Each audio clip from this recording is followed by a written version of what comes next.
প্রায় ২ দশক ধরে বন্ধ হয়ে পড়ে আছে বামনগোলার সরকারি চিকিৎসালয়।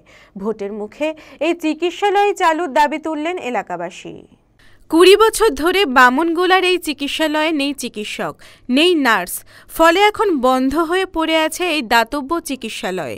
লোকসভা নির্বাচনের মুখে এই চিকিৎসালয় চালু করার দাবি উঠতে শুরু করেছে এলাকায়।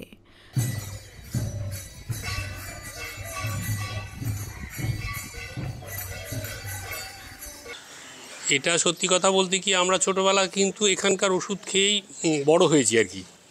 একজন ডাক্তার ছিল, কম্পাউন্ডার ছিল, পিওন ছিল, ডাক্তারবাবুর কোয়ার্টার আছে, কম্পাউন্ডারবাবুর কোয়ার্টার আছে, যদিও সেগুলো এখন ভগ্নস্তূপে পরিণত হতে চলেছে। আজ থেকে প্রায় আনুমানিক ২০ বছর থেকে হসপিটালটা টোটালি বন্ধ হয়ে আছে। আগে ভালো পরিষেবা পেত, এখানকার লোকের খুব উপকার হতো, কিন্তু এই জিনিসটা বন্ধ হয়ে যাওয়াতে আমাদের সাধারণ লোককে এখান থেকে ধরেন 10 থেকে 15 কিলোমিটার হচ্ছে আপনার মুদিপুকুর হাসপাতাল, টুক কথাতে ওখানে যেতে হয়। ইভেন থানাতে যে আসামিগুলোকে নিয়ে আসে তাদের চেক আপ করতে ওখানে নিয়ে যেতে হয়। আজকে এটা যদি আমাদের চালু থাকতো তাহলে কিন্তু এই সমস্যাটা হতো না। যেই জন্যে আমরা কিন্তু বহুদিন ধরে দরবার করেছি, জেলা পরিষদে মাস পিটিশন দিয়েছি, সেই কপিও সব আছে আমার কাছে, যত্ন করে কপিগুলো রেখে দিয়েছি। ইভেন আমাদের কিছুদিন আগে এখানে ব্যবসা সমিতির একটা সম্মেলন হলো, বাংলা ব্যবসা সমিতি, সেখানে মার্চেন্ট চেম্বার অফ কমার্স এসেছিলো।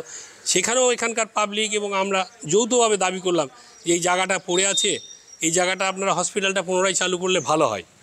হসপিটাল চালু মানে হসপিটালের মতন করবো, একজন এমও সবসময় থাকবে এখানে, তার সঙ্গে সিস্টার থাকবে, পিয়ন থাকবে, কম্পাউন্ডার বাবু থাকবে, যাতে সাধারণ লোক অন্তত প্রাথমিক ট্রিটমেন্টটা এখানে পায়। তাহলে কি হবে, সাধারণ লোকের উপকার হবে।